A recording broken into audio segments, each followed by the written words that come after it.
Goeienaand almal. Is julle opgewonde oor vanaand? Wie is opgewonde, laat ek sien? Hoekom is jy opgewonde? Want is opgewonde leer uit die Bybel van gesê. Van wat sê? Van seks. Ja, ons gaan oor die blommetjies en die bytjies praat vanaand. Wil jy net jou dataprojektor afsit, julle sin nie, hoor? OK, julle sal dit nie glo nie. Wie van julle het biologie, lewenswetenskap? Wie is matriek, lewenswetenskap? OK. Want die matrieks doen dit onder andere. So as jy nou regtig in detail wil gaan met hierdie onderwerp, dan gaan jy matriek biologie vat, hoofstuk 4.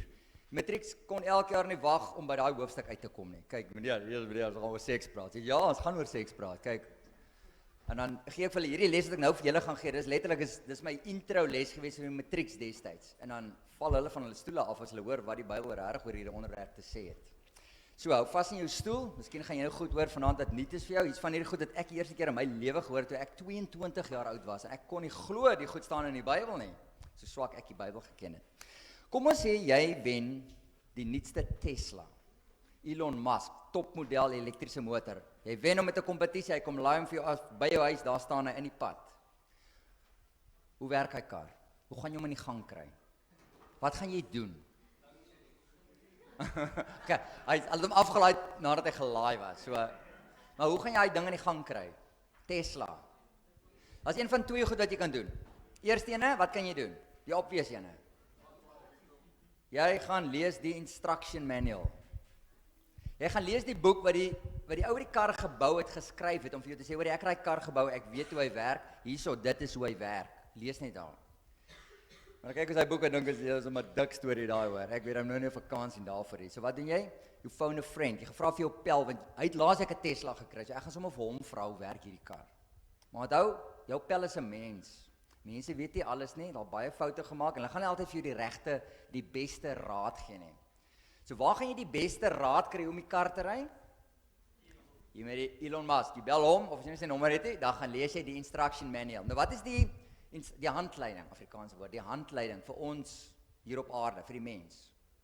Die Bybel, weet julle waarvoor staan Bybel? Die woord Bybel, wie weet? Dis 'n lekker akroniem, ja?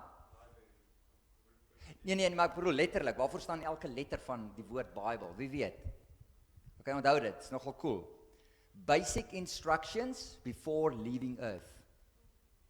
It's your basic instructions before you leave earth.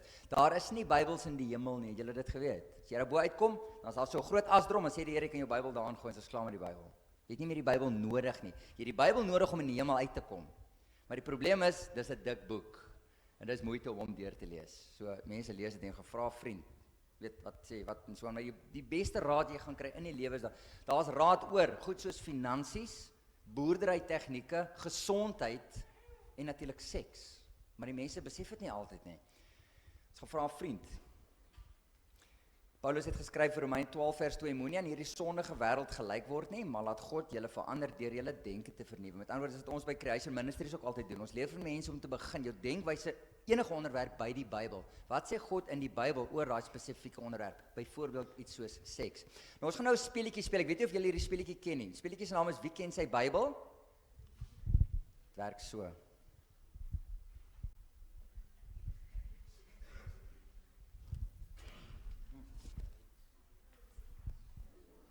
R100 is op die spel. OK. Mag jy jou selfoon gebruik hê? OK, speletjie werk so. Waar lê hy? Kan hom kom haal as jy wen. Speletjie werk so. Jy moet vir my sê waar staan die volgende Bybelversie. As jy verkeerd is, skuld jy vir my R10. So moenie raai nie. Ja. OK. Ek wil weet, wie kan vir my sê waar staan daai versie? Jy mag nie voor die huwelikse seks hê nie. Waar staan dit? Dink hard. Kinders, nie groot mense nie. Kinders. Nee, jy het by hom gehoor. Dankie, Chart. Nee, kinders. Oom Chart is reg, want ek wou nou aangegaan het, niemand sou geweet het, dan sou ek gesê het, okay, vir R50 kan jy jou selfoon gebruik. Okay. Ja, wag. Sit weg. Sit jou hande op die stoel voor jou. Voorste ry, hou jou hande so reguit. Mag jy selfoon vas, en as jy selfoon net sit op jou skoot of los hom in jou broeksak. Vinnig. Okay, maar nou werk die speletjie so. Dis nou 'n bietjie makliker. So nou is daar net R50 op die spel. Kyk, hierdie spelletjie se naam is, wie is die vinnigste met sy selfoon? Ek gee jou 30 sekondes tyd. As jy die antwoord kry, dan staan jy regop. Die eerste wat regop staan, hy wen. Maar as jy verkeerd is, skuld jy my R10.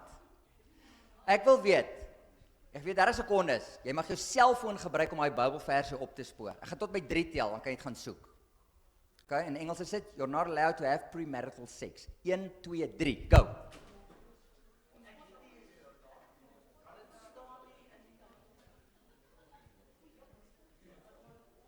20 sekondes oor.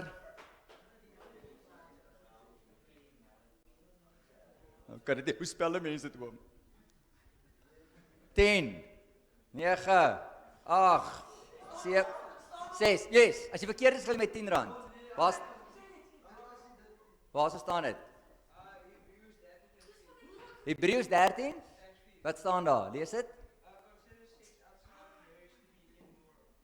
Nee, dit is outside of marriage. Ek praat nou van voorhuwelikse seks. Premarital seks. R10. Okay, niemand nie? Mense, julle ken nie julle Bybels nie, want om Chart het die regte antwoord gegee. Dit staan nie in die Bybel nie. Julle het dit geweet. Wie het dit geweet? Wees eerlik, wie het dit geweet? Okay, toe ek dit die eerste keer gehoor het, was ek 'n tweede jaar op universiteit. Toe Pel vir my eendag gesê het, ek het gehoor, daar staan nie in die Bybel jy mag nie voorhuwelikse seks hê nie. Ek het dink, dit kan nie wees. Ons het nou groot geword, jy mag nie voorhuwelikse seks hê nie. En ek het dit tussen al 3 keer in my lewe deur die hele Bybel gelees en daai verse staan nie in die Bybel nie. Maar wat staan daar wel in die Bybel? So dit is waaroor ons 'n bietjie vanaand gaan gesels. Kom ons begin reg by die begin. Waar kom seks vandaan? Geen geld op die spel nie, want dit is te maklik. Wie kan vir my sê wie het seks gemaak? God het seks gemaak. Ja. En seks het begin voor die sondeval plaasgevind het. Baie mense sê ja, dit kom met die sondeval. Nee mense, God het seks vir die mense gegee voor die sondeval plaasgevind het. Hy het gesê vermeerder, wees vrugbaar, dan gaan julle kaal rondgestap, hulle was op 'n honeymoon alleen. Ek meen wat meer het jy nodig? So dit kom van God af, maar daar is 'n maar. God het ook die reëls gemaak vir seks. En dis die probleem, mense ken nie daai reëls nie. Ons gaan luister wat pelle en vriende in die wêreld sê oor seks. Ons gaan kyk wat sê God in die Bybel nie. So ons gaan 'n bietjie vanaand daarna kyk. So kom ons begin hier. Wie mag seks hê met mekaar? En jy moet vir my baie spesifiek definieer. Maar sê geld op die spel nie, maar wie mag seks hê met mekaar? Wie wil 'n raaiskoot vat? Jy skuld my niks as jy verkeerd is, nie? Yes. Nee, is verkeerd. Baie spesifiek. Nee, verkeerd. Baie spesifiek. Ja, jy's op die spoor. Want dis die probleem.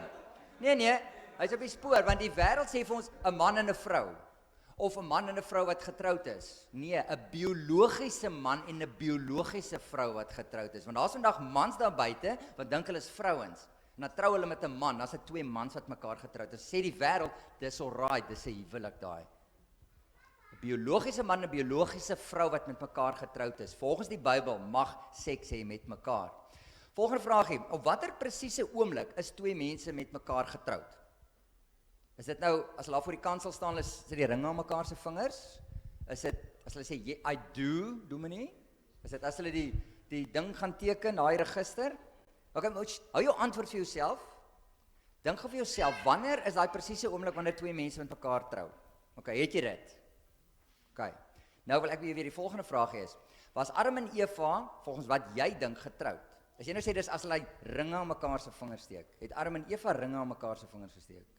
Het Adam en Eva die konsistorie, die register gaan teken? Het hulle voor 'n preekstoel gesê, yes, I do. So, nou is die vraag, het God vir Adam en Eva as getroud beskou, man en vrou? Natuurlik, ja, definitief, onteenseglik. Maar nou is die vraag, en dis nou hierdie keer wat die ouens gooi, wanneer is 'n man en 'n vrou dus in God se oë getroud met mekaar? Wat is die presiese oomblik wanneer 'n man en 'n vrou met mekaar getroud is?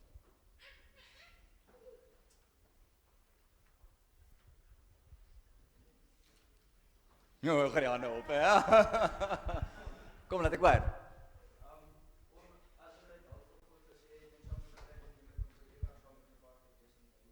As hulle so gesê het. Jy is absoluut korrek. Het julle dit geweet? Wanneer twee mense die eerste keer seks het met mekaar, of jy nou voor 'n dominee gestaan het of nie, daar in jou slaapkamer besig is, in God se oë is jy getroud met daai persoon. Ja, okay. Twee word een vlees, sê die Bybel. Kyk 'n bietjie hierso. Daarom moet die man sy vader en sy moeder verlaat en sy vrou aankleef en hulle twee sal een vlees word. En dan gaan jy kinders produseer, want dit is die doel met seksuele omgang, om kinders te produseer, om voort te plant. En hierdie is met ander woorde, 'n kind, né, jy is die fisiese manifestasie van jou ouers se liefde in 'n perfekte wêreld. Ongelukkig is daar baie mense daar buite wat gebore is uit last uit. 'n Ou en 'n meisie wat mekaar gegryp het en nou is jy gebore en nou is jy ongelukkig die fisiese manifestasie van daai twee mense se las. Maar 'n perfekte wêreld is jy die fisiese manifestasie van jou ouers se liefde. My dogtertjies by die huis is die fisiese manifestasie van my en my vrou se liefde vir mekaar. As jy lief is vir iemand en jy trou met iemand, dan het jy seks met iemand, dan gaan daar kinders wees eendag. As daar nie voorbehoedmiddels is nie. En dan die kinders is die fisiese manifestasie van jou liefde vir jou vrou. Julle gaan een vlees word. En hierdie is die beste baby grow wat ek in my lewe nog ooit gesien het. 50% mommy, 50% daddy, 100% love. Ja, ek weet, so sweet. Right, kom ons gaan aan. Volgende ene. Wat beteken die gebod? Ek dink dit is die 6de gebod. Wat beteken die gebod? Jy mag nie egbreek pleeg nie. In plain gewone simpel Afrikaans. Wat beteken dit? Ja, sê gaan?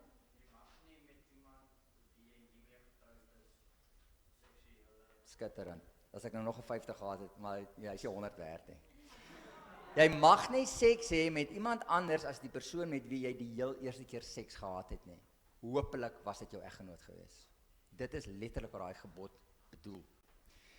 In die Bybel staan daar genoreerders. Nou in Engels is daar verskil. Daar's fornicators en jy kry adulterers. Genoreerders of egbrekers sal die koninkryk van God beerwe nie.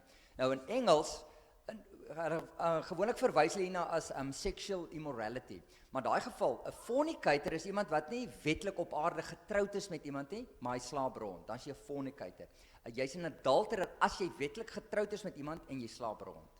Maar dis basies dieselfde ding, jy hoereer. Dis maar basies waarop dit neerkom. En die Bybel sê, so 'n persoon sal nie die koninkryk van God beerwe nie. Dan staan in Galasiërs, die werke van die vlees is openbaar, naamlik oorspel, adultery, hoerery, fornication, 'n klomp ander goed word ook genoem, en dan sê die verse verder, die wat sulke dinge doen, sal nie die koninkryk van God beerwe nie. Nog een in Efesiërs, geen hoereerder het 'n erfdeel in die koninkryk van Christus en van God nie. Nou kom ons kyk 'n bietjie, wat is in die Ou Testament, wat was die straf vir hierdie ouens wat so gehoereer het? Dit sê, en as iemand oorspel, dis nou spesifiek adultery doen met 'n man se vrou, oorspel doen met sy naaste se vrou, moet hy en sy wat oorspel doen sekerlik gedood word. Dit was die straf in die Ou Testament. As hulle jou gevang het, of jy nou 'n fornicator of 'n adulterer was, as jy jou gevang het, is jy doodgegooi met klippe. Dis verwyder uit die kamp uit, klaar. Nou, 15 jaar terug het ek het vergeet waar ek het gekry, statistiek wat ek gou vir jou gaan wys, maar dit was 15 jaar terug, ek het by Heidelberg skool gegee in die Suid-Kaap, en dit was in die koerant, dink ek, het ek gelees, dis 'n studie wat gedoen is onder Afrikaans sprekende tieners, hele klomp, dis 15 jaar terug, kyk 'n bietjie wat het hulle bevind, 23% van Afrikaanse tieners het al seks gehad, beteken as 'n kwart van julle, volgens daai data, het al rondgeslaap, né? Kyk 'n bietjie verder, 98% van hulle het gesê hulle is Christene. 88% van hulle het gesê hulle gaan kerk toe. Mense, daar is 'n verskil tussen 'n Christen en 'n wedergebore Christen. En daar is miljoene Christene wat op pad hel toe is. En ons besef dit nie eers nie. Wat is die verskil tussen 'n Christen en 'n wedergebore Christen? Wie kan vir my sê? Dis 'n eenvoudige verskilletjie. Yes.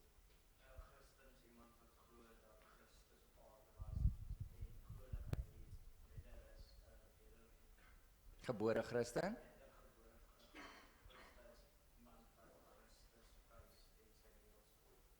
Ja, ek sal vir jou krediet gee vir daai. Kyk 'n bietjie wat Jesus gesê het. Nie elkeen wat vir my sê Here, Here, sal ingaan in die koninkryk van die hemel nie, maar hy wat die wil doen van my Vader wat in die hemel is. Hy wat die handleiding lees en die reëls volg. En daar staan, ek nou daai verse sê, maar Jesus het mos gesê daar's 'n breë weg en 'n smal weg en min mense is op daai smal weg, letterlik. Almal dink hulle gaan hemel toe. Al hierdie klomp Christene, alle mense op aarde dink hulle gaan hemel toe. Jesus het gesê, daar's 'n breë weg en 'n smal weg en min mense is op die smal weg. Hy het verder op 'n ander plek in een van die evangelies gesê, beklei vir jou plek in die hemel, want daar's nie baie mense wat daar gaan uitkom nie. Want almal doen wat hulle wil doen, en hulle volg nie die reëls in God se woord nie. En dan het Jesus verder gesê, dan kom die mense na Jesus en sê, Here man, U naam, en dit is so, het ons duiwels uitgedryf, dooies opgewek, ons het mense gesond gemaak, en dit is so, daar's krag in die naam van Jesus, maar hulle het nie die naam van Jesus gebruik, dan kom die Here na hulle, en kyk wat sê hy vir hulle, en dan sal ek aan hulle sê, ek het julle nooit geken nie, gaan weg van my. Shocking, maar almal dink hulle gaan hemel toe vandag. Julle almal weet wie's Donald Trump, né? Weet Donald Trump wie een van julle is? Nee. Dis dieselfde ding met die Here. Ons almal weet wie's Jesus, maar ken Jesus vir jou? Het jy 'n verhouding met hom? Dat hy weet, ja, dit is Gertjie, dit is Sunny, Spietie.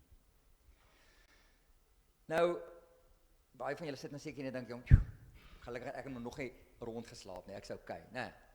Slegte nuus vir jou. Julle het almal al egbreek gepleeg. Ek ook. Al die ooms en tannies agter ook. Julle het geweet. Kyk wat het Jesus gesê. Bergpredikasie. Julle het gehoor dat daar in die mense van die ou tyd gesê is, julle mag nie egbreek nie. Maar ek sê vir julle dat elkeen wat na 'n vrou kyk om haar te begeer, reeds in sy hart met haar egbreek gepleeg het. Of 'n vrou wat na 'n man kyk met 'n begeerte, lastful neigings, al reeds. Ons almal het dit gedoen. Ons almal was julle ouderdom. Jy kyk rond, jy weet, en mans dink anders oor die saak as die girls. So, Jesus kom, hy sê, alright, dit is die reël gewees, but I'm going to put the bar a bit higher. Ag nee, Here, frek het, ek klaar gesukkel hieronder, nou is dit nog hoër. So, dis taaf om 'n Christen te wees, maar ons het die Heilige Gees wat vir ons kan help, en volg net die reëls, en dit is moeilik, en die Here het nie gesê dit gaan maklik wees as jy 'n wedergebore Christen word, nie. En die duiwel gaan vir jou gou, die duiwel mors nie sy tyd met die heidene nie, met ouens wat nie die Here ken nie, die duiwel mors sy tyd met spesifiek wedergebore Christene, want hy haat mense, en hy weet, wedergebore Christene is hopelik almal op pad hemel toe, en hy sal enigiets in sy mag doen om te keer dat enige mens in die hemel kom. Hoekom? Want hy kan nie meer daar uitkom nie. En nou wil ek vir ons almal spoil. Ons is die toppunt van God se skepping. Hy haat mense met alles in hom. En hy sal enigiets doen om vir jou te vernietig. So as die ligte afgaan, dan hol jy weg en gestry ligte aan. Jy gaan huis toe. Ek sê dit nou mense, daar's veral julle wat universiteit toe gaan. Hier's gateway to hell universiteit. Ek sê vir jou. Wie kan vir my sê, hoekom trou 'n vrou in 'n wit rok? Hoekom is dit 'n wit rok? Wat is die simboliek agter 'n wit rok? Nee, maar jy's te vol antwoorde. Jy al hierdie talk met jou ouers gehad. Hoekom trou 'n vrou in 'n wit rok? Sê gou, as jy hom reg het, nê. Skoonheid. Wat se skoonheid? Mooi. Nee, seksuele skoonheid. Jesus, maar jy is skerp hoor. Dis waar, jy het geweet. Dit is 'n teken van 'n vrou dat sy nog te maagd is. Nou as jy nie weet wat 'n maagd is iemand wat nog nie seks gehad het nie. Dis 'n maagd. Man of 'n vrou. Julle almal ken vir Bennifer, né? J-Lo man, Ben Affleck, Bennifer. Ben Affleck, J-Lo, Jennifer Lopez. Dit is al so oud. Okay, anyway, hulle is nou, ek was gister was hulle 'n jaar getroud. Dit was haar 4de troue. Wat soek sy in 'n wit rok? Huh? Hoekom gaan jy op witte brood? Liewe hemel, wat gebeur op 'n witte brood? Jy het seks met jou vrou die eerste keer. Dit is soos 'n, wow, ja, ek het altyd gewag hiervoor. Wat doen daai twee op hulle witte brood? Ek dink hy het gaan vis vang heeldag. Daar's niks meer wat nou in die slaapkamer ek gaan ontdek nie. Dit is so boring. Hierdie ouens wat sê, ons is nou getrou, ons gaan op ons honeymoon. Vir wat? Bly by die huis, spaar jou geld. Belaglik, daai skyn heiligheid. Sy moes met 'n swart rok getrou het, man. Nou, hoe weet jy? Nou, jy kan dit net by 'n vrou sien, jy kan dit by 'n man sien. Hoe weet jy of 'n vrou al seks gehad het of nie vandag? Jy kan dit bepaal, né? Gaan dokter toe. Dokter ondersoek, yes, die maagdvlies. Nou kom ons kyk bietjie wat het die Jode gedoen. Vandag gaan jy vir 'n doktersondersoek. Kan 'n dokter sê ja, hierdie vrou het nog nooit seks gehad nie, maar in die ou dae, wat het die Jode gedoen? Kom ons kyk gou 'n bietjie. In Deuteronomium staan daar so, as 'n man 'n vrou neem en by haar ingaan en haar dan haat en haar slegte dinge nagee en 'n slegte gerug oor haar versprei en sê hierdie vrou het ek geneem en toe ek naby haar kom, het ek die maagdom nie aan haar gevind nie. Dan moet die vader en die moeder van die dogter die bewys van die dogter se maagdom neem en dit na die oudstes van die stad by die poort uitbring. En die vader van die dogter moet aan die oudste sê, ek het my dogter aan hierdie man as vrou gegee, maar hy het haar gehaat en kyk, hy het haar slegte dinge nagegee deur te sê, ek het aan jou dogter die maagdom nie bevind nie. Maar dit is die bewys van my dogter se maagdom en hulle moet die kledingstuk voor die oudstes van die stad uitsprei. Nou, wat op die aarde gaan hier aan? Nou, 'n vrou het 'n maagdvlies in haar geslagsorgaan voor die punt van die geboortekanaal. Nou, die vraag is, hoekom het 'n vrou 'n maagdvlees? Nou, ek het onder andere weer gaan Google, 15 jaar terug kon nie antwoord kry nie, nou die aand toe gaan Google, ek weet nog, wat sê Google? En weet jy, hulle sê vir jou, daar's basies geen mediese rede hoekom 'n vrou dit het. Die beste antwoord waarmee die wêreld vorendag kan kom is, dit is 'n vestigiale orgaan, vestigial organ, 'n oorblyfsel van ons evolusionêre herkoms uit die aapagtige oerdiere ensovoorts. Dit is 'n blinde darm. Nou, blinde darm sê hulle ons het nie 'n funksie nie, dis 'n vestigial organ wat ons nou maar oorgeerf het van ons aapvoorouders of wat ook al. Jou blinde darm het 'n funksie. Wie weet wat is die funksie van die blinde darm? Dit het? Ja, met immuniteit te doen. Jou mangels dieselfde, veral in babietjies, in klein kindertjies. Dis hoekom as jy ouer is, kan jou mangels laat verwyder, jou blinde darm bars of wat ook al laat verwyder, dan is jy fine. Maar veral vir klein babietjies, klein kindertjies is dit krities belangrik vir jou immuniteitstelsel om dit te boost. So alles in jou liggaam het 'n doel. God het nie vir jou gemaak met iets wat nie 'n funksie het nie. Nou die maagdvlies, die beste beskrywing, idee wat hulle het, hoekom 'n vrou dit het, is om te keer dat daar sien nie bakterieële infeksies of goeters daaronder plaasvind nie, maar dis maar die beste verduideliking wat hulle het. Maar die maagdvlies, en ek weet of julle dit weet nie, skeur en dit bloei tydens eerste seksuele omgang. En dames, dit is maar seer, ongelukkig. Die wat vrouens sal sê, ja, dit is maar seer. Dit bloei, daai bloed loop uit en dit kom op die laken van die bed waarop jy lê. Dis die kledingstuk wat die ouers na die huweliksnag gaan hulle sê, gee daai laken hier, en dan hou die ouers dit as bewys, sodat as daai man op 'n stadium sê, ja, maar sy was nie 'n maagd toe ek met haar getroud en dan bring hulle dit en sê, sien hulle die bloed, dis die bewys dat sy 'n maagd was. So dis wat hulle in die ou dae gedoen het. Nou wat het die Jode gedoen as hulle gesê het, maar hierdie girl is nie 'n maagd gewees nie, daar was nie bloed gewees nie. Wat het hulle maar die girl gedoen?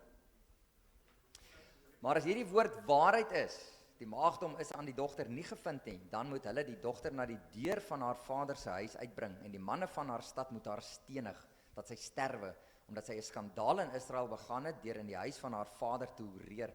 Ja, so moet jy dan die kwaad uit jou midde uitroei. So hulle is almal doodgemaak. Nou dis Ou Testament daai. Dink jy, dankie tog. Maar dit is nie, vandag word nie doodgemaak nie. So nou doen almal dit anyway, skelm. Wat sê die wêreld vir ons? Wat is die raad wat die wêreld vir ons gee? Be wise, condomize.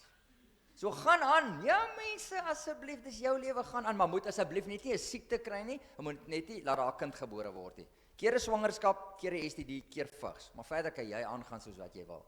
Wat sê die Bybel? Of jy nou 'n stukkie plastiek gebruik of nie, jy hoereer. Dis wat die Bybel sê.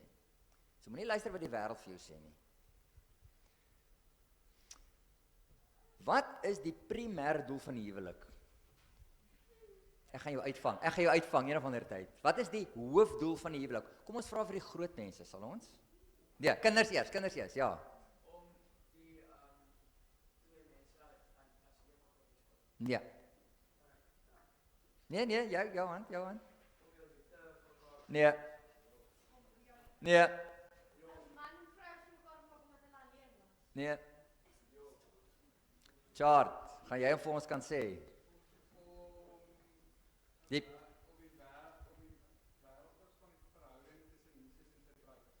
Nee. Okay, ek gaan julle 'n leidraad gee. Die antwoord staan in 'n Ou Testament boek. Dit staan in die laaste boek van die Ou Testament. Wat is die laaste boek in die Ou Testament? Dis Maleagi. Wat staan in Maleagi? Wat is die primêre doel van die huwelik? Gewoonlik die antwoord wat ek kry is, dit is om voort te plant, kinders te produseer. Dis nie die antwoord nie. Tieners plant voort op die oomblik. Julle het dit geweet. Laerskoolkinders is besig om voort te plant daar buite. Dis nie om kinders te maak nie.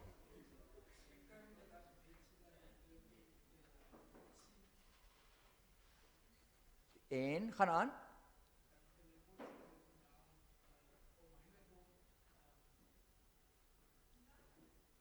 Ja, gaan aan.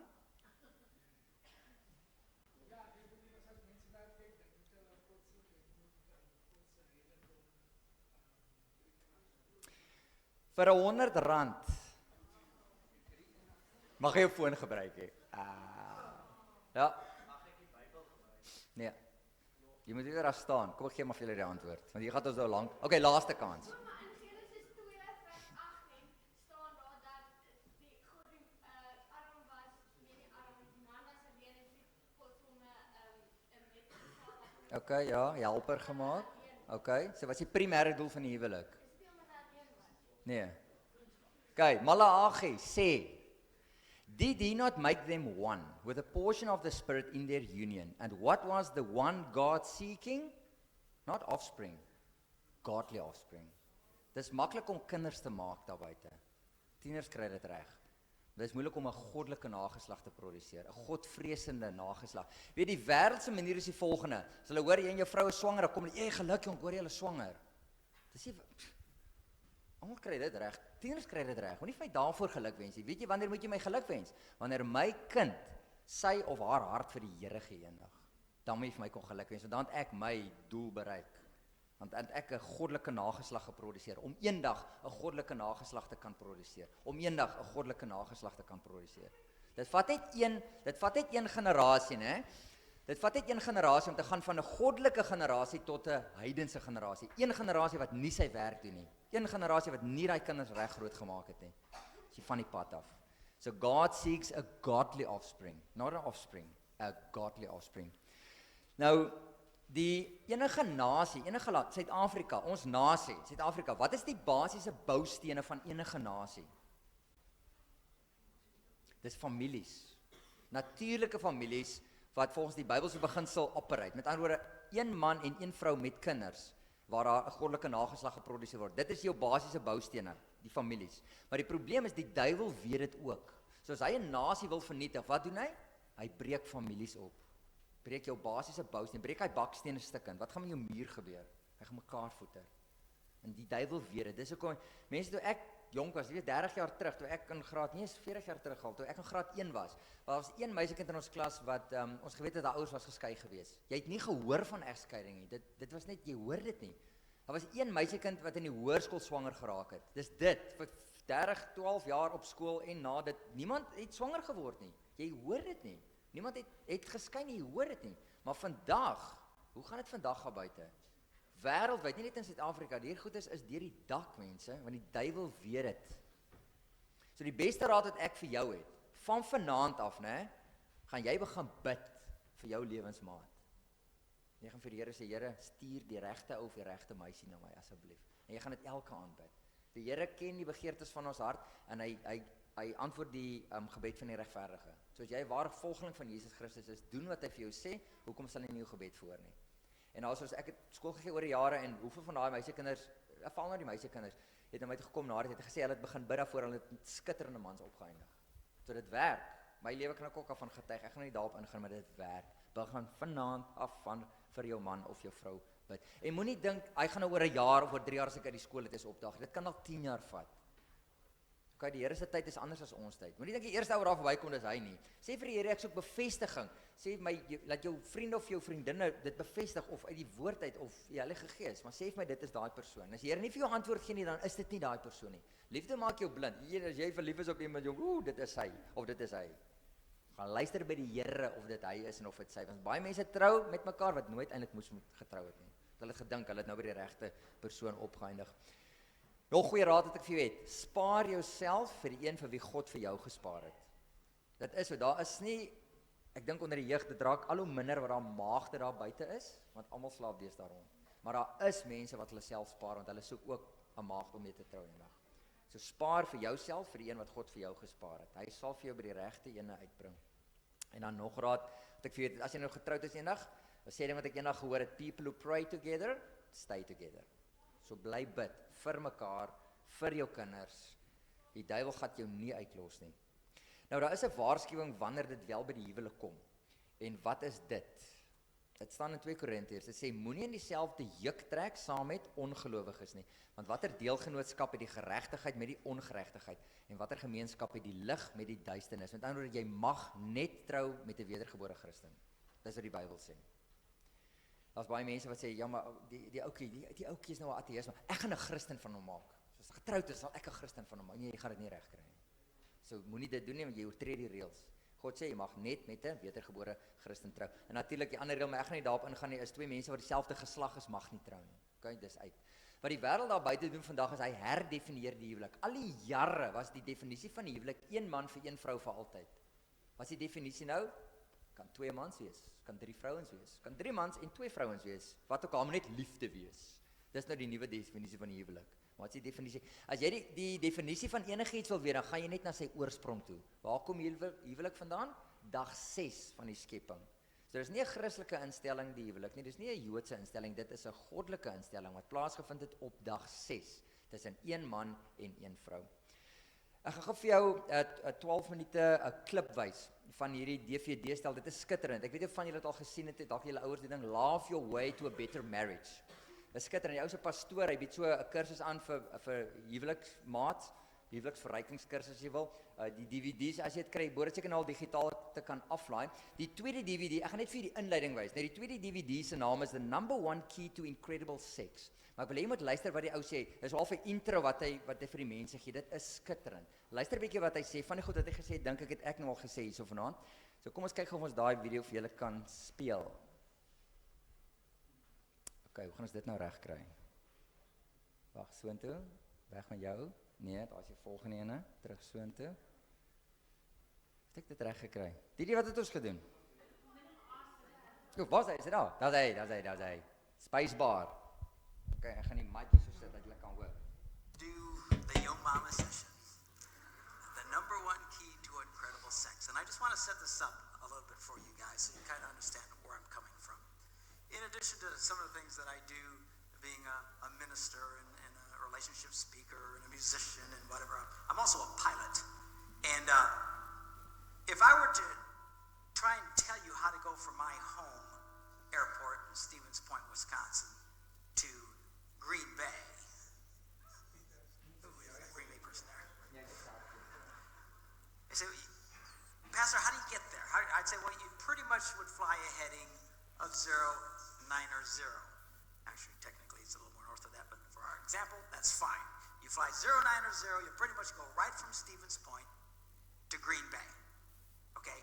Now, that's assuming there are no other variables. For example, if the wind starts blowing very hard out of the north, and you keep flying 090, you won't get to Green Bay.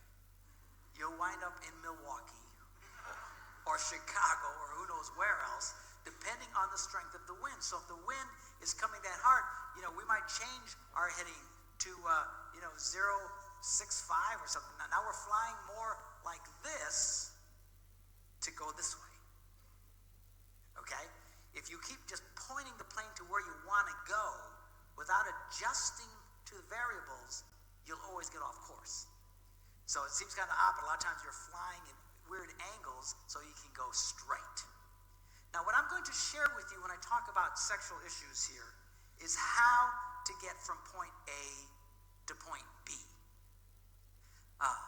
But it depends on your variables, and everybody has them.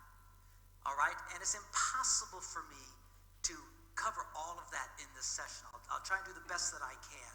But you're going to have to use your own best wisdom, your best judgment, common sense to understand why something I might share may not exactly help you get to where you need to get because of your past or whatever the deal is. And then you adjust accordingly. And if you're really stuck, give us a call. Call our office. We would love to help you. And we really appreciate when people call us and asking us questions about, well, how do I deal with this problem and that sort of thing. So just keep that in mind. I understand you might have some big variables, and you'll just have to adjust for yourself in that. The other thing that I want you to keep in mind is this. Being a minister, sometimes when you start talking about sexual things and you start to try to explain to people why you have certain moral stands, they don't really understand. But there's a reason for that. The reason God encourages people to wait until marriage to have sex is because when you have sex outside of marriage, you run a very high risk of messing things up.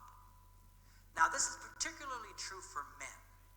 Men tend to imprint off of their early sexual experiences, much like a bird. Some of these birds, these cranes and stuff, they imprint on the first thing they see after they're born. I don't know if you know about this, but there's some animals that when they're born, the first thing it sees, it imprints on and thinks it's mama. So if these stupid cranes are born and a chicken's around, it's going to follow the chicken and ignore its mother.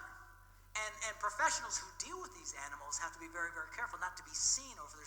I've watched them work with them while they're actually dressed up like gigantic cranes to get around them because they're not the brightest things in the world. It's mama, and they'll follow it everywhere. And men tend to imprint off of their early sexual experiences.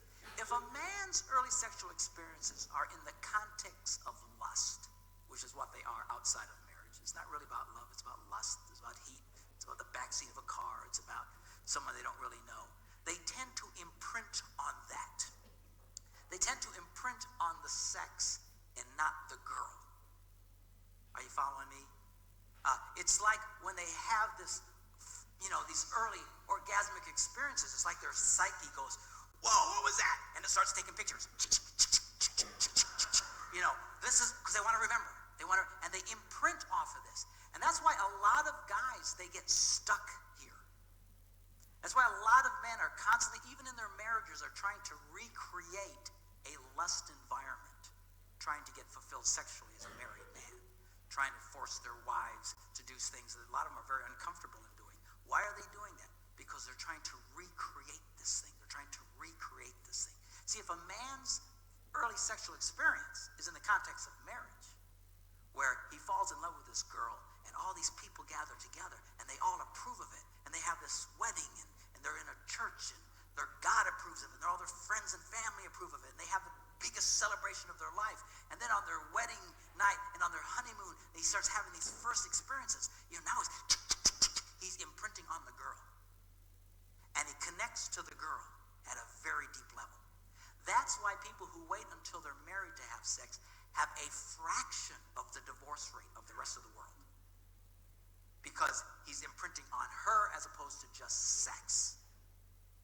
I met a man not too long ago who told me after a session, he says, I got a problem. I said, what is it? He says, I'm just not interested in sex. Which to a Puerto Rican is very odd. And it's like speaking Swahili, man. I don't know what he's talking about. and I said, well, what do you mean? He says, I don't know. I'm just not interested in her.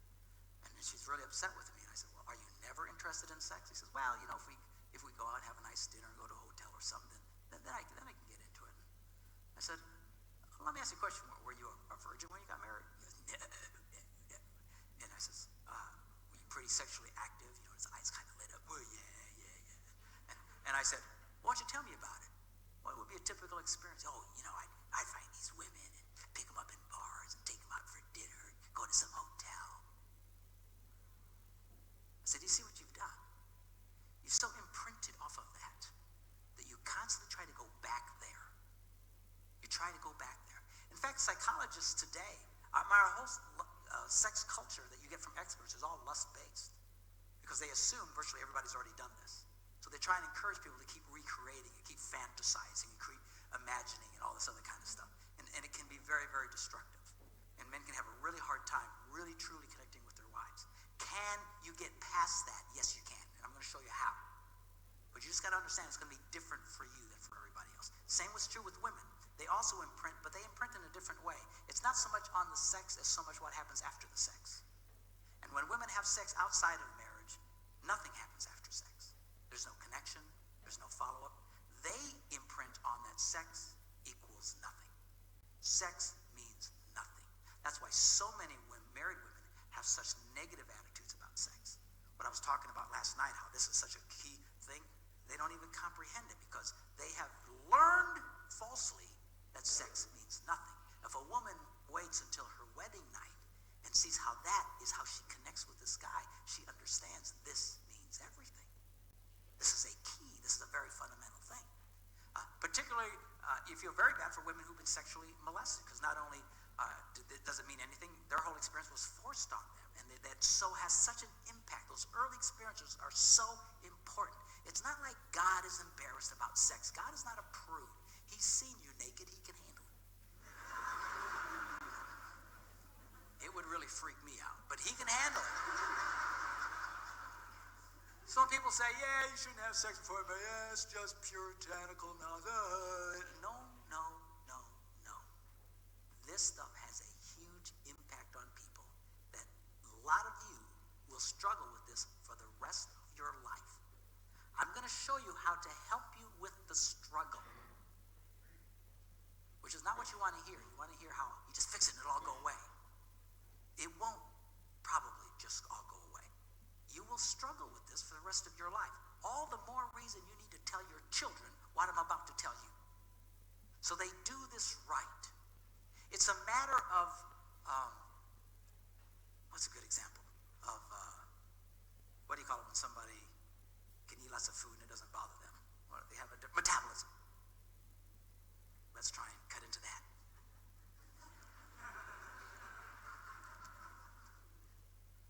It's a matter of like metabolism. You know how some people, they can eat anything they want and they never gain weight? You know, we all hate those people. You know, they never have to think about it. It's natural to them. They can eat anything and they stay slim all the time. Then there's the rest of us. We so much as look at food, we gain 5 pounds. What is the difference? We can still be at a healthy weight, but it's a lot harder for us. It's a lot more work for us, a lot more energy for us to get into a healthy place. What I'm talking to you about has to do with sexual metabolism. If you do this right in the beginning, those people have an automatic, natural, healthy metabolism. And they carry it with them throughout their whole lives. That's why these people usually stay married forever. These guys who get married at, 18 years old, like Debbie and I did, and die at 103, with just what, they have this healthy sexual metabolism because they didn't get all messed up. And everybody else struggles. That's not to say you cannot have a good sex life. You can. You can have a wonderful sex life. It's just for a lot of you, it's going to be more deliberate, and you're going to have to work at it a little bit harder than others. Are you following what I'm saying? I'm not trying to discourage you, but I'm not going to whitewash this to you. That's why you want to encourage your kids, wait. For the love of God, wait. And particularly for women, not only psychologically, they have now determined through research that women physically do not respond the same after they've had multiple sexual partners. Women typically, when they have sex, they release a chemical called oxytocin into the bloodstream. It gives them this buzz and it helps them to connect emotionally. It's the same chemical that's released in a woman when she breastfeeds a little baby. And it helps her to connect. They call it the bonding chemical. They have measured that women who have multiple sexual partners, they start releasing less and less oxytocin. Just a physical thing. I mean, this is really dramatic for women. Physically, they can't even get the same buzz. It's not worth it. You can make it work. You can have a healthy sex life. I'm going to show you how to do it. But all the more reason you want to encourage your kids, wait. Do this right. Don't tell them sex is wrong. Sex is wrong. Man, I tell my kids sex rocks. Man, sign me up, Jack. I like this. All right? But do it the right way.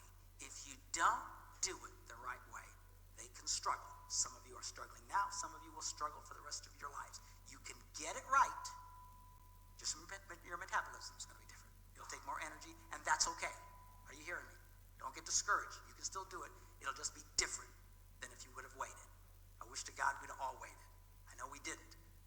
And it depends on the amount of damage. I mean, just because you had 1 or 2 it doesn't like you're seriously damaged. But some people who've really been into this stuff before they got married, you struggle. I know you really struggle with this stuff.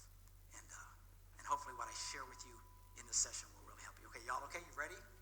Okay, here we go.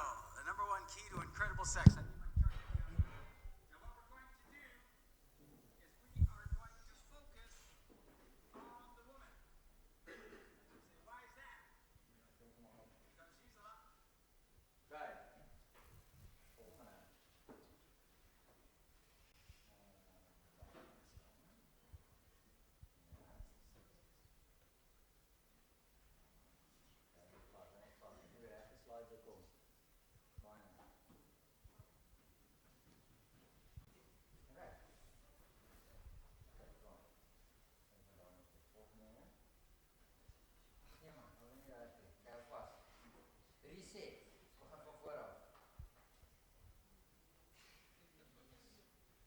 Laat met hulle in die bed wees. Kyk, laat gaan slaap. Laat nie gaan slaap. Alright, so, daai prentjie. Ek het eendag hierdie vergelyking gehoor wat 'n ou gesê het, seks is soos 'n vuur wat jy maak, daar in jou vuurherd. In die vuurherd, regte plek in jou huis. Is lekker warm, almal hou daarvan, almal sit om die vuur. Die probleem is, as jy daai vuur gemaak in enige ander plek in jou huis, wat gaan gebeur? Gaan die plek afbrand. So seks het 'n tyd en 'n plek, en dit is binne die huwelik. So wag tot jy daar kom, mense. Moenie vroegtydig jou vingers brand nie. Ek wil sommer gou vir jou hierso, dis so 'n paar goed wat ek oor die jare gehoor het, wat ek neergeskryf het, wat ek met die kinders gedeel het. Met die kies van jou lewensmaat, dan vra jouself af, wie wil jy hê moet die pa of die ma van jou kinders wees? Dis wie vir jou vra. Nie wie is die mooiste, wie is die seksieste nie. Ou kan 'n moroon wees, maar hy kan nie 'n kind groot maak nie. So kry vir iemand wat jy kan sien, joh, ek wil hê daai ou moet my kinders se pa wees, die ma van my kinders wees. Nog 'n ding wat jy kan sê is, of wat ek altyd vir die kinders gesê is, moenie met iemand trou met wie jy oor die weg kom nie, maar trou met iemand sonder wie jy nie kan klaarkom nie. Dis nie vir jouself moet afvra. Ja, kan jy sonder daai ou klaarkom nie, daai girl nie. Hierdie ene, dis waarskynlik die belangrikste ene. Sorg eers dat jou verhouding met God op die regte pad is voordat jy 'n verhouding met 'n ou of 'n meisie aanknoop. Hoe kan jy met 'n ou of 'n meisie verhouding wil hê as jou verhouding met die Here skibreek lyk? Daai verhouding moet eers in plek wees voordat jy met 'n mens 'n verhouding kan begin. Nog een is, jy kan binne 2 sekondes jou maaglikheid verloor, maar die wat dit reeds verloor het, kan dit nooit weer terugkry nie. So al as jy die enigste in jou klas wat nog nie rondgeslaap het, jy sê vir hulle wel, julle kan nie een soos ek enig word nie. Dit gaan 'n laag wees vir hulle, want hulle weet dit ook. En dan, jy trou nie met 'n man of 'n vrou nie, jy is onderstel om te trou met jou beste vriend, of jou beste vriendin. So, en dan veral vir die meisiekinders, omdat dit vir mans is, kyk, mans en vrouens word verskillend gemaak, jy ou gaan nogal kwaai daarop in op sy DVD's. Mans is gemaak visueel ingestel. Ek meen, jy wys vir 'n man 'n vrou in 'n bikini, en sy bloed is sommer warm. Dit is so 'n man ding, dit is altyd op sy brein het. 'n Vroumens is anders te gemaak. 'n Vroumens is emosioneel ingestel op iets. Met ander woorde, moenie vir haar jou muscles kom flex en so net gaan haar nie impress nie. Dra vir haar 'n gediggie voor. Bring vir haar bossie blomme. Gee vir haar 'n kaartjie. Girls hou van sulke goed. Mans en vrouens dink heeltemal verskillend oor hierdie onderwerp, maar vir die meisiekinders spesifiek wil ek hierdie raad gee. As 'n ou by jou kom en hy sê, as jy my liefhet, sal jy. Ja? Wat moet jy vir hom antwoord? As jy my liefhet, sal jy my nie vra nie. So onthou dit. Daar's ouens dat ek kan dit nie verstaan nie. Sal 15 jaar lank verloof. Kom tot trou. Hoekom sê ouens vir 15 jaar lank verloof? Hoekom kom nie tot trou nie? Want hy ou kry wat hy wil hê. Hoekom gaan jy vir jou, as jy elke dag melk verniet kry by iemand, hoekom gaan jy vir jou 'n koei koop? As jy melk verniet is, hoekom gaan jy vir jou 'n koei koop? As jy die hele tyd seks kry by iemand, hoekom gaan jy maar daai persoon trou? So, hoekom is jy verloof? 6 maande maksimum, glo ek. So met troue te reël. Kry al jou pelle daar, reël die dinge, kry klaar en kom tot trou. Hierdie mense wat 15 jaar lank verloof is, bly vir 15 jaar saam, so 15 jaar verloof. Dis glad nie 'n prestasie daai nie hoor. So kom tot trou. Doen dit op die regte manier. En die regte manier is dat jy die ou kry, en dit is ongelukkig dat dit nou moeiliker is vir die vrouens, soos sê, by 'n vrou kan jy gaan vasstel, of stel rondgeslaap, jy kan dit by 'n man doen nie. Hoekom weet ek nie, dis 'n vraag wat ek eendag ook vir Heer wil vra. So al vir julle meisiekinders, maak bitter seker die ou met wie jy trou is genuine. Okay, solid in die Here, en hy sit sy verhouding met die Here voor hy sy verhouding met jou eerste plaas. Dis die tipe ou met wie jy wil trou. Right, so dis maar inligting wat ek het om met julle te gedeel het vanaand. Ek weet nie of daar dalk vrae is nie, ek is eintlik 'n kenner op hierdie gebied nie. Ek hou meer van die evolusie goeders. Maar ek weet nie iets wat julle dalk oor, ja?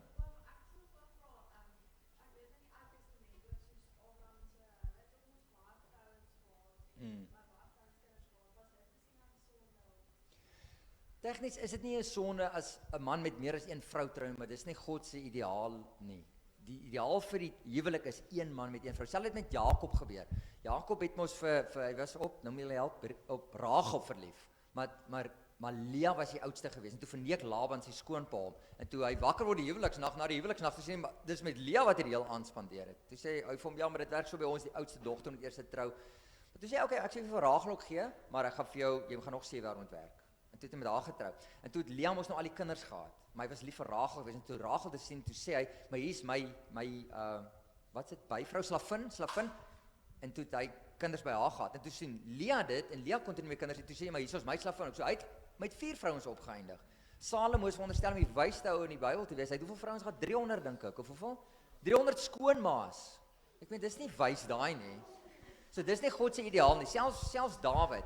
En die hele ding met Dawid moes doodgemaak geword uiteindelik, toe hy daai kind by Batseba gehad het, maar hoekom, glo ek het God vir hom gespaar, want hy het genuine remors getoon, hy het Jenny, die Here het gesien, ja, is so, hy het repent, onmiddellik van sy sonde, hy het erken, hy was verkeerd, hy het hom voor die Here neergegooi, en gesê, selfs toe die Here sê, die kind gaan dit nie maak nie, maar het gesê, fine, dis alright, ek is net so verskriklik jammer wat ek gedoen het. So God se ideaal is een man vir een vrou, maar daar gaan goed soos jaloesie ontstaan, en egskeiding, en sulke goeders, ek gaan nie daaroor praat nie, daar staan ook in Malagi, ek het die versie ergens gehad, God haat egskeiding. So die nommer 1 ding is, moenie met egskeiding betrokke raak hê. Dis die nommer 1, so jy moet die belangrikste besluit wat jy in jou lewe kan maak, is om jou hart vir die Here te gee. Die tweede belangrikste besluit is om met die regte lewensmaat op te eindig, dink ek. Want verragtig, as jy daar fout gaan, die res van jou lewe dit gaan nog 'n mors wees. So maak seker, ek weet van julle kom waarskynlik uit gebroke huwelike, maar jy is gebore, God het geweet jy gaan gebore word, selfs al is daar 'n gebroke huwelik gewees of wat ek al, maak nie saak wat in jou verlede gebeur het, God het 'n plan met jou lewe, begin oor, sorg dat jy die regte pad stap. Die probleem is ons bly op 'n vervloekte aarde, so selfs met wedergebore Christene, ongelukkig is daar egskeidings wat plaasvind. Wat ek glo die Here se hart seermaak, mense se harte seermaak en die duiwel juig en cheer want hy love dit, maar die nommer ding is sorg dat jy by die regte persoon opeindig eendag. Moenie te vinnig in liefde maak jou blind. Ons almal was daar, vra vir groot mense. Jy's verlief op skool, jy's verlief op universiteit, jy's verlief na universiteit. Ek gaan 'n persoonlike staaltjie deel met julle. Ek het 'n meisie gehad op skool, sy was in Woester Gimnasium gewees, maar het nie uitgewerk, 4 jaar lank uitgegaan, nooit uitgewerk en ek was kwaad vir die Here, ek verstaan hoe dit werk en alles. En toe het ek deur 'n sendingorganisasie wat in Woolsley was, het ek destyds 'n disippelskap kursus gedoen. En in die disippelskap kursus doen jy onder andere julle dink 3-4 dae lank doen jy net relationships wat jy doen. Ek onthou die video reeks het begin, Dean Sherman se reeks het begin, dit sê relationships is the number one reason for all the problems in the world, broken relationships, tussen lande, tussen mense, het gaan oor relationships. En weet ons, hy sessie klaar gedoen het, na so 3 dae, toe besef ek, dis belangriker vir my om my verhouding met die Here reg te kry, as wat ek 'n verhouding met 'n mense. En toe het ek vir die Here gesê, die volgende persoon wat hy oor my pad bring, dit moet my vrou wees. Volgende meisie, ek gaan nie rondneek in een meisie na die ander meisie om te kyk waar ek sê, Here, ek wil die volgende meisie, wat oor my pad kom, wat ek weet U gestuur het, dit moet my vrou wees. En dit was toe die vrou met wie ek opgeëindig het, en toe ons naas nou getroud is, ek dink is na die tyd, toe sê sy my, weet wat, ek het altyd vir die Here gesê, want sy het haar ouers was geskei gewees, sy het oor kan die pad van ons gebly, sy bly oor kan die pad, nooit uitgegaan op skool of universiteit nie, nooit eers, het ook nagraads verder gaan sê, deur het ons tot trou gekom en begin uitgaan, maar toe sê sy vir my, toe my ouers geskei het, ek was so kwaad vir mans gewees, wat my pa en my ma, ek kon niks met mans te doen gehad het, en ek het vir die Here gesê, die eerste man met wie ek ooit 'n verhouding het, dit moet my man wees. Presies dieselfde ding, wat daarvoor ek gevra het. So, dit werk, sit jou vertrou in die Here, vertrou vir hom, jy sal met die regte persoon opeindig, maar moenie te haastig raak nie. Dis hoekom ek sê, kry vir jou pelle, wat genuine is, wat saam met jou die Here aanbid, en saam vir die Here lief is, en vra vir hulle om vir jou te help en guidance te gee. As jou pelle na jou kom en sê, hoor, daai is nie die regte ou vir jou nie, of daai is nie die regte meisie vir jou nie, luister vir jou pelle, want liefde maak jou blind, moenie met die verkeerde persoon opeindig nie. Dis hoekom ek sê, van vanaand af, begin al vir die Here bid, vir die regte lewensmaat, en wag, al trou al jou pelle om jou, jy gaan nie trou, jy gaan op die rak eindig, wag, die Here het ander planne met jou. En dit is, so sommige mense trou nie, man, dan is dit ook fyn. Onthou, eendag gaan ons in die hemel wees, en die Here sê, ons gaan soos engele wees. Die wat getrou is, ons gaan nie meer getroud wees met mekaar, ons gaan soos engele wees, ons gaan altyd net daar wees, almal pelle met mekaar, en die Here prys en loof ensovoorts. Maar moenie jou vingers verbrand met hierdie onderwerp nie, bly weg. Die duiwel gaan alles doen, en wat sleg is vir julle is, ek net om 'n chart te kan die begin gepraat, toe ons 30-40 jaar terug op skool was, daar was 2 pornografiese tydskrifte, dink ek waarvan almal geweet, die Playboy en die Penthouse. En hy was so 'n plastieksakkie in die winkel, jy moes 18 wees om hom te gaan koop het. Dan het jy toegang tot pornografie gehad. So vir ons was dit, jy gaan nie daai ding koop nie, want almal in die dorp gaan weet jy het so 'n boek gekoop. Vandag, selfoon, vanaand, in die bed, kyk hier goeders. Daar's laerskoolkinders wat sukkel met pornografie. As gevolg van selfone, moenie daarmee betrokke raak nie. 2 Korintiërs 10 vers 5 wat sê, take every thought captive to the obedience of Christ. Onmiddellik, as hierdie goed inkom, of jy toegang, jy kan goeders kyk, sit dit dadelik weg, moenie laat dit begin speel nie, dan begin dit groei in jou kop en dit raak net erger. Bly weg. Maar jy gaan om die sukkel ongelukkig vir die res van jou lewe, want ons bly op 'n vervloekte aarde. Maar die Here sê, hy het die Heilige Gees vir ons gegee, ons helper, en hy sal ons help, en hy is sterker as die een wat in die wêreld is. Ons is sterker as die een in die wêreld. So, sit net jou vertrou op die Here en druk net deur. Jy gaan eendag opeindig met 'n man of 'n vrou. Ek glo dit self. Maar wag. Ons almal moes wag. Ons is nie almal getroud. Ons almal moes wag toe ons wat 20, 30 was vir ons getroud. So jy sal net tog 'n bietjie moet wag, maar ons bly in 'n kits samelewing vandag. Jy druk 'n knoppie en die mikrogolf maak jou kos warm. Jy druk 'n knoppie en praat met iemand aan die ander kant van die wêreld. Jy druk 'n knoppie en jou bed is warm. Jy weet daar elektriese kombers of wat ook al. Kits, alles moet sommer nou gebeur. Maar seker goeders wag net daarvoor op sy tyd. Right, miskien 'n ander vraag, iets wat iemand wil weet? Ja.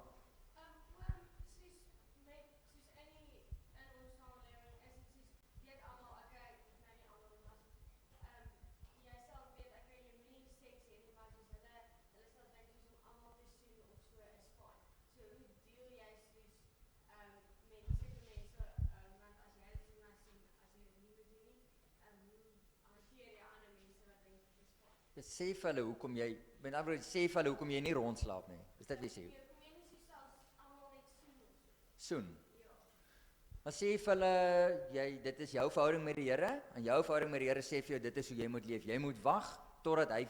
My vraag is altyd aan, weet op skool, dis al keus. Ek ook. As ek aan terugdink, weet nou gaan jy uit met 'n meisie op skool. Gaan jy enig met daai meisie trou? Of is dit sommer net 'n fling wat jy nou het? As jy met haar gaan trou, hoe gaan jy met haar uit? Dis om te gaan vry oom. Lekker tye te hê, nee. Dis hoekom ons dit doen. Daar's 'n boek wat jy kan gaan lees. Ek het dit nooit gelees nie. Ek spyt ek het dit nooit gelees nie. Die ding se naam is I've Kissed Dating Goodbye. Skitterende boek. Waar hy ook vir jou sê, daar's mense wat dit doen genuine. Hulle wag totdat hulle voor die preekstoel staan en as die dominee sê, now you might kiss your bride. Of dit is die eerste keer wat daai ou en die meisie mekaar soen. 3-4 jaar lank uitgegaan. Nooit gesoen het. Besluit enigiets, geen fisiese kontak, nie eers soen nie. Nou, jy moet self besluit of jy so iets tot daai ekstreem wil gaan of nie. Maar dit is eintlik waaroor dit gaan, ook wat die ou sê, nou mag jy jou bruid soen. Dis die eerste keer. En ook daai eerste huweliksnag. Wag vir daai eerste huweliksnag. Moenie jou vingers verbrand nie, maar jy gaan soveel emosionele, sielkundige en fisiese skade ly, siektes en AIDS en daai goeters wat ook nogal buite is. So bly maar weg van die goeters af. Daar's 'n rede. Volg die handleiding. Kyk wat sê die Bybel. So sê vir hulle, dis die rede hoekom ek dit doen. Ek voel my verhouding met die Here, dis die pad wat ek wil stap. Hoekom doen jy wat jy doen? Gooi die vraag terug na hom toe. Kyk wat sy antwoord of haar antwoord is. OK, nog iets? Ja. Die oomblik daar in die breek sê van molestering, dit is so, as daai nou gebeur, okay, dan sou dit gebeur, wat is dan, wat voor? Ja, dis moeilik. Ek was nog nie in daai situasie en ek is nie kenner op hierdie gebied nie, maar die beste wat ek vir jou raad vir jou kan gee, is jy saam moet gaan gesels met iemand, tipe van counseling gaan en so en bevryding baie keer. Dis interessant, studies wys dit jare lank wat dit wys, hoog, dis in die 90% dat kinders wat gemolesteer is of wat verkragt is of so aan 90% van is homoseksueel. Daar's 'n geestelike konnotasie met molestasie en verkrachting en sulke goeters. Want dit is daai geval van die meisie word gemolesteer deur 'n man, sy wil nou niks met mans te doen nie, sy voel meer aangetrokke teenoor vroumense. Daar's 'n geestelike konnotasie daarso, maar daai statistiek wys dit al vir jare lank, dit is hoog in die 90 dink ek % van kinders wat gemolesteer is homoseksueel. Ja. So daar's daai bindings wat gebreek moet word. Daar's 'n demoniese mag of 'n ding wat dalk hou vas op jou het of iets, jy weet. Ek sê ken nie hoor nie, maar jy moet gaan vir tipe van raad, jy moet gesels met iemand, jou dominee, jou pastoor, iemand wat jy vertrou. Ja, jy sal maar moet gaan. Raak van die goed ontslaap, bid dit af, sny dit af. Here se naam, en hy goed sal afgesny word. Dan as baie van hierdie mense wat homoseksueel is, wat tipe van 'n, ek weet nie of jy dit 'n demoniese manifestasie noem, iets wat daar verkeerd gegaan het en daai binding is nooit gesny nie. Dit is hoekom hulle in hierdie ding is van homoseksualiteit, ongelukkig. Maar weer eens vervloekte aarde, so dit oor homself gebring. Daar was 'n hand dink ek iewers ernstig. Ja.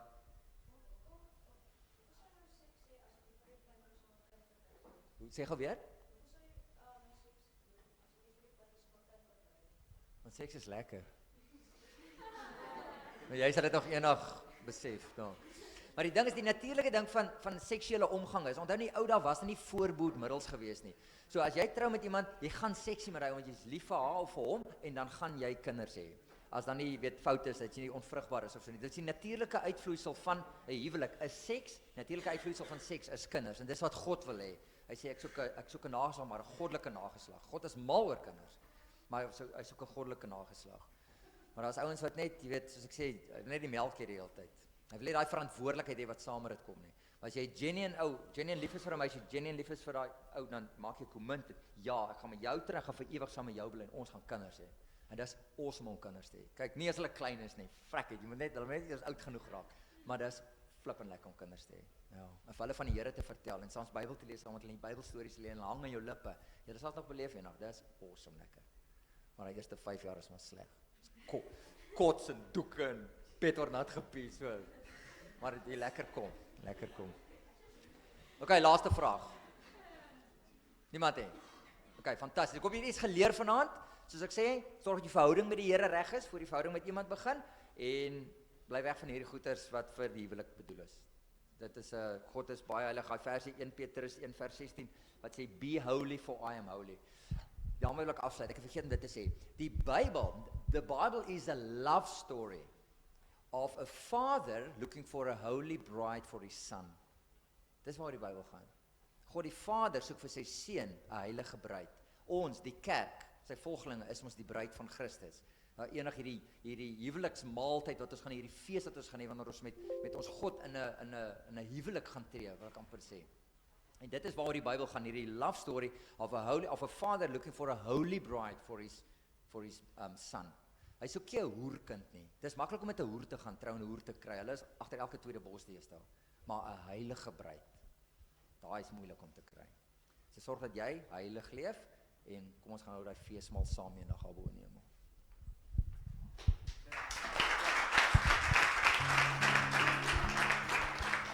Pieter, ons wil vir jou baie dankie sê vir jou tyd en ons wil jou eer, dankie vir dit wat jy kom deel het.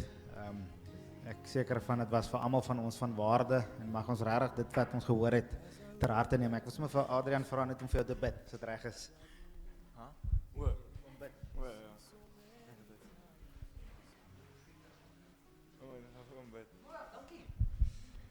Dankie dat ons vandag vir oom hier gehad het en dat ons kom praat het en dat hy u wysheid kom deel het met ons en dat u deur hom gepraat het met ons en ek voel dat u iemand geraak het deur dit en u ons almal maar geraak het deur dit en het vir ons meer geleer het van u.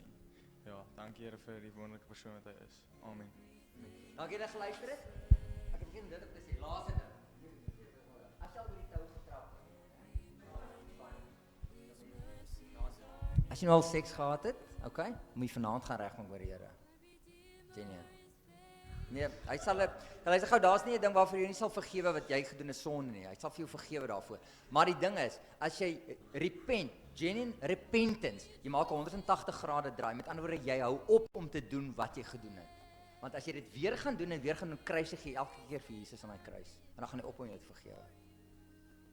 Okay, so gemaak reg met die Here. Sê van Here, ek was en gaan lê voor hom en sê van Here, ek was verkeerd. Ek is so jammer. Dankie vir die goed wat ek vanaand gehoor het. Help my om nou die regte pad te gaan en gaan aan vorentoe. Soos jy ook gesê het, it's going to be harder for you, more difficult as jy enig in 'n huwelik is ensovoorts. Jy gaan hier goed met jou vrou of jou man moet deel. Kom uit met die waarheid, moet net goed wegsteek. En goed, dit 'n nare geneigtheid om later uit te kom in 'n huwelik en vir jou by te kom. So kom uit met die waarheid. Speel oop kaarte, maar in die Here. En stap daai paadjie met jou man of met jou vrou vorentoe. Baie dankie Pieter. Wil jy ons almal met staan asseblief?